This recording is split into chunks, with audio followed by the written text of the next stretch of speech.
L'Echaim. Et je n'ai jamais vu un professeur faire un cours avec une bouteille de vin à la table.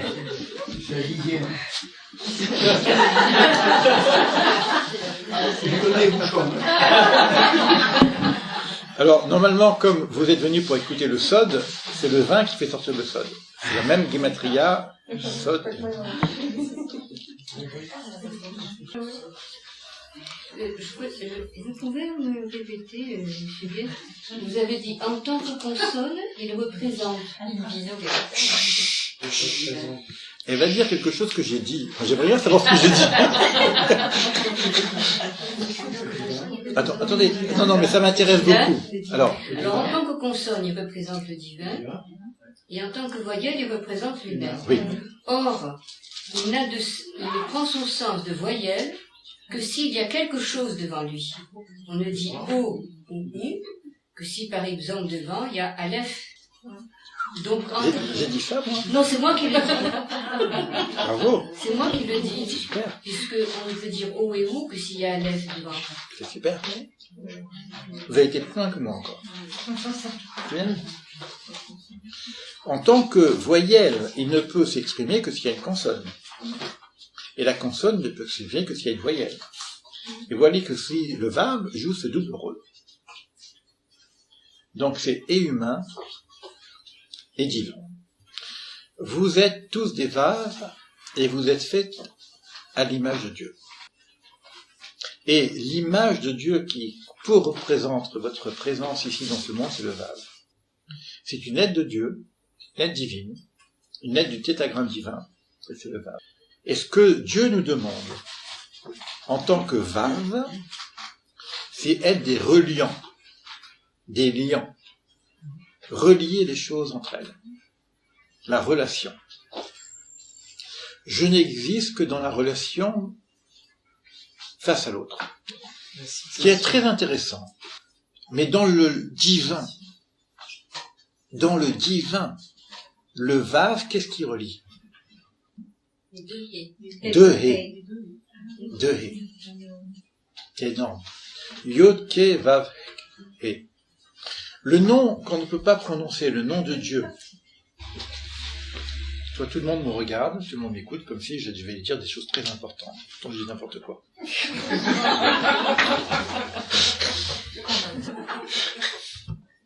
Mais c'est vrai que c'est un jeu.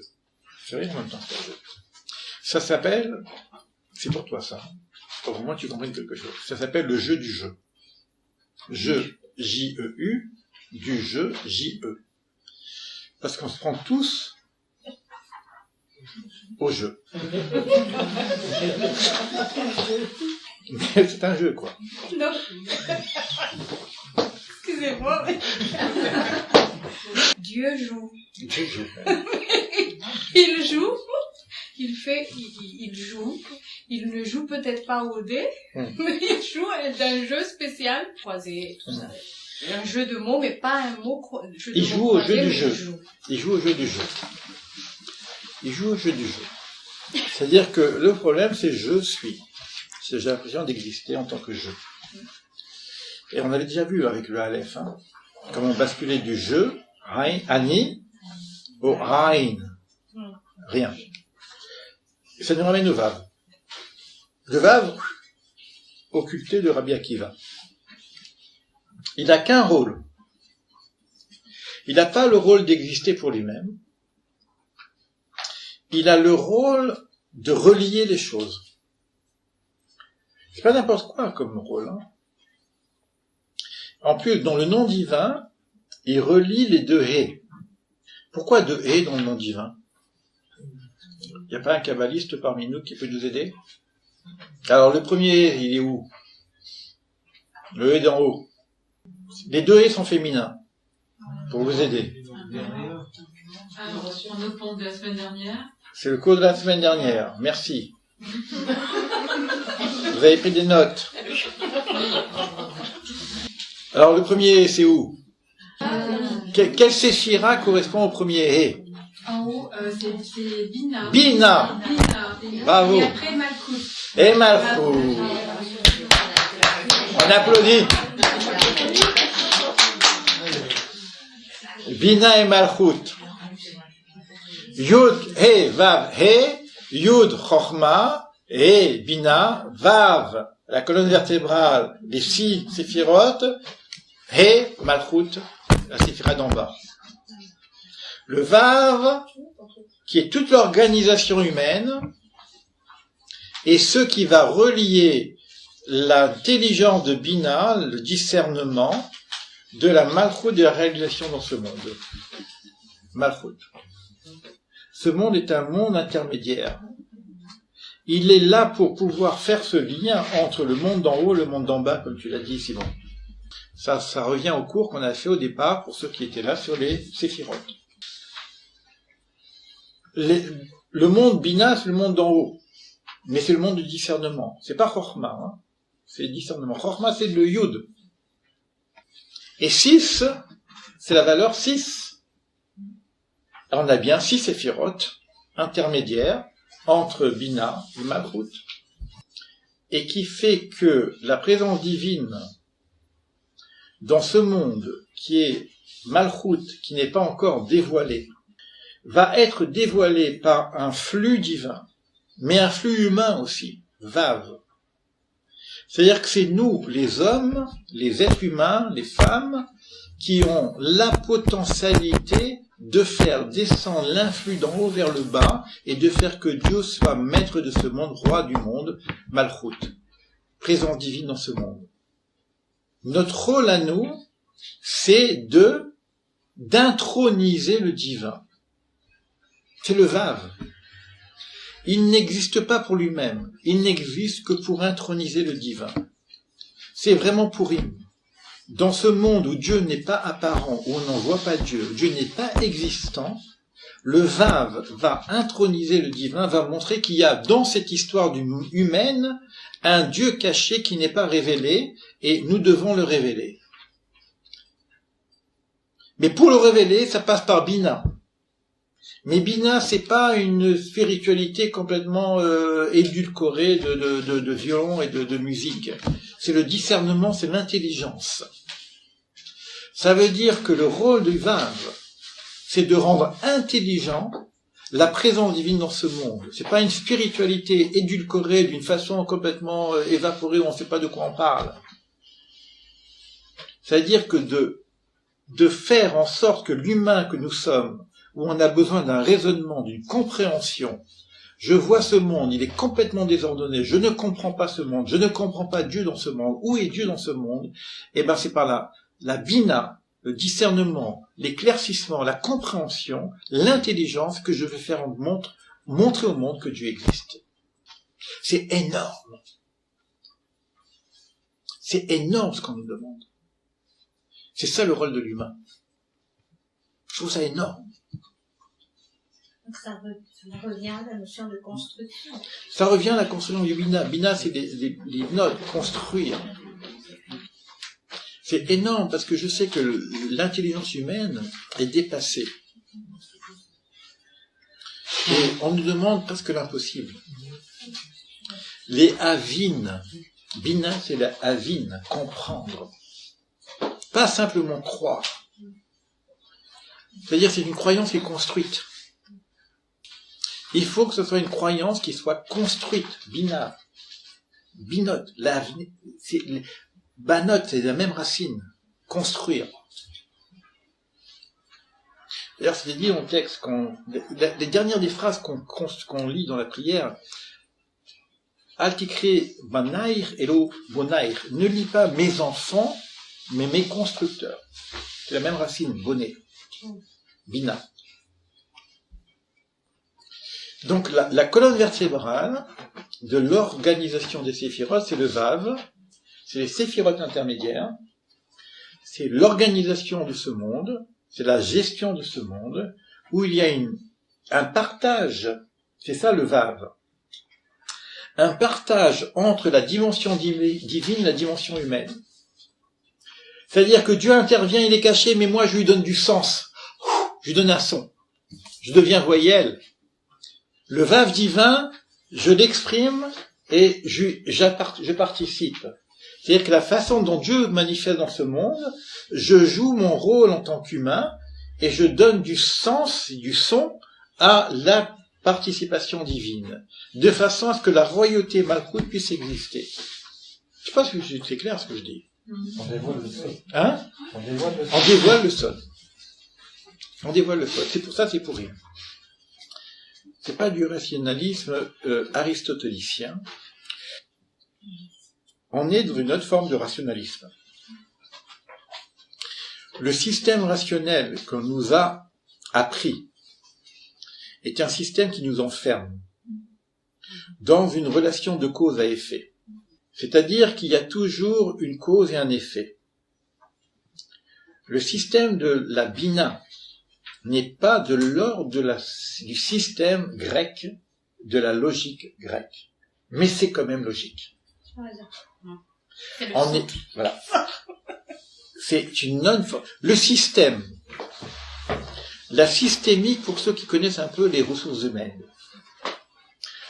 Ceux qui connaissent un peu aussi l'interprétation des rêves. La logique des rêves est une logique extraordinaire. La logique du chaos est une logique extraordinaire. Aujourd'hui, ceux qui étudient la logique, par exemple, au niveau de la physique, la physique quantique, c'est une logique, mais qui n'a rien à voir avec la logique cartésienne classique. Donc on est dans une rationalité qui n'est pas de ce que nous connaissons en termes de rationnel. C'est une autre forme. C'est une autre forme, il y a d'autres règles, et il faut connaître les règles de la Bina. Quand j'étudie le Talmud, il y a des règles herméneutiques qui m'expliquent la rationalité du Talmud, qui ressemble beaucoup à l'analyse des rêves d'ailleurs, ou d'autres systèmes, mais qui n'est pas de l'ordre de la système de cause à effet. Pour ceux qui sont physiciens, par exemple, quand vous étudiez la physique quantique, vous êtes complètement perdu au niveau de la rationalité. Par exemple, j'envoie un objet qui va atteindre un autre objet. Donc je suis là, je suis la cause, et j'envoie quelque chose. Enfin, je prends ce verre, je ne vais pas le prendre, il est plein. Celui-là, il est vide. Je le jette. Regardez ce qui va se passer. Vous voyez ce verre? C'est moi qui jette, hein. Quand je le jette, il va arriver. Voilà. Il y a donc un temps, tout le monde l'a vu, entre, pas celui-là, hein. Là, il n'y a pas de temps. Il y a un temps entre le mouvement et l'action. D'accord? Si vous prenez la mécanique quantique, c'est-à-dire au niveau des particules, au lieu de prendre un verre, je vais prendre une particule. Et je vais avoir l'intention de le jeter. Donc normalement, il y a un temps pour qu'il arrive là-bas. Phénomène calculé dans les mathématiques de la mécanique quantique, l'intentionnalité d'envoyer l'objet, c'est qu'il est déjà arrivé avant que je l'envoie. Le temps est inversé. Collapse. C'est mathématique. C'est la mécanique quantique. L'intentionnalité d'envoyer la particule là-bas, c'est qu'elle est déjà arrivée avant que je l'envoie. C'est une autre mathématique. Donc on est sans arrêt en train de découvrir de nouvelles mathématiques. Nous, on est dans un système linéaire, binaire. Le système unitaire n'a rien à voir avec ça. Mais c'est quand même binaire. Ça veut dire, c'est une intelligence. C'est pas farfelu. Mais on n'a pas les données de cette mathématique de la Bina.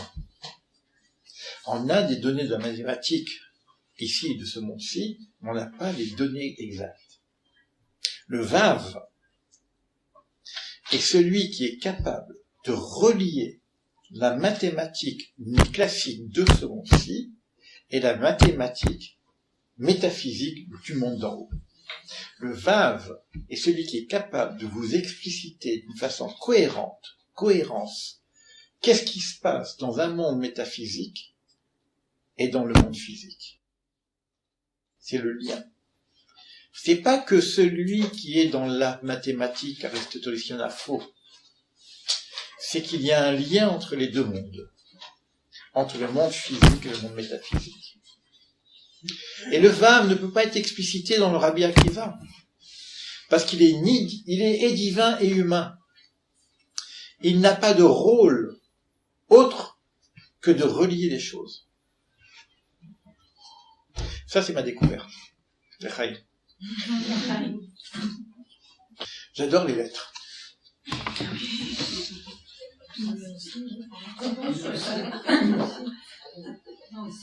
Non, mais c'est vrai. Hein.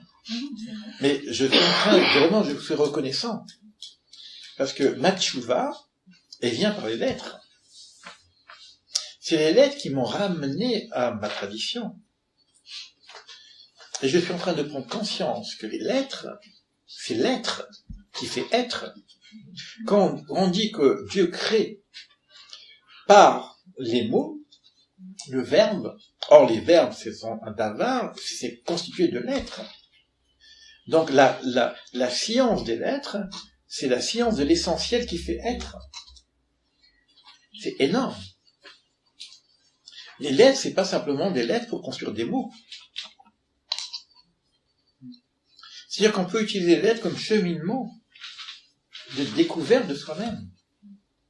Chacune des lettres, pour l'instant, on en est qu'au vase, nous a appris, autrement que ce qui est écrit dans les livres, un moyen de travailler sur nous-mêmes, de nous découvrir. On a appris qu'il fallait nettoyer sa maison. Le Bait met sa maison intérieure, sa maison extérieure. On a appris qu'il fallait être en cheminement avec le Guimel, qu'il fallait être dans le chemin et être dans ce désert, etc. On a appris qu'il fallait ouvrir la porte, Dalet, et que ça passait par le limoud de la Torah. On a appris qu'il faut ressentir le souffle divin à l'intérieur de notre propre système de vie. Et maintenant, j'apprends que je suis qu'un Vav. Mais pas qu'un Vav, c'est pas n'importe quoi. C'est 6e jour de la création du monde, avant Shabbat. C'est l'humain qui se positionne ici. Tout le rôle de l'homme est là. L'homme, la femme, c'est pareil. Être Vav, c'est être et humain et divin quelque part. Puisque je fais partie du travail divin, c'est énorme. Et je relie les deux et. C'est autre chose que les leçons de morale. Je sais pas si vous imaginez qu'est-ce que ça peut représenter, quoi, en termes de métaphysique. Et en même temps, ça demande de la rationalité bina. Et ça demande de la concrétisation, malchut. C'est-à-dire que ça reste pas simplement dans les sphères supérieures. Il faut que ça soit applicable dans ce monde-ci. C'est-à-dire que lorsqu'on me voit fonctionner, je suis pas déraillé non plus. Parce que si je déraille et on prend pour un fou, c'est fini, on n'en parle plus. Le mec, il a le syndrome de Jérusalem, bon, le pauvre, il a été brûlé, on n'en parle plus. Discernement, concrétisation, être clair. Mais en même temps, dans le monde aussi, c'est-à-dire dans le macro, c'est-à-dire que mon comportement, ma vie personnelle, ma vie humaine, elle est exemplaire. C'est-à-dire que ça demande une exemplarité. C'est-à-dire que quand les gens me voient, ils voient que je ne suis pas un malade. Et que ce que je vis dans ma vie, c'est pas tordu. C'est vague, c'est droit, c'est la colonne vertébrale. C'est énorme. C'est vous tous. C'est ça le vague.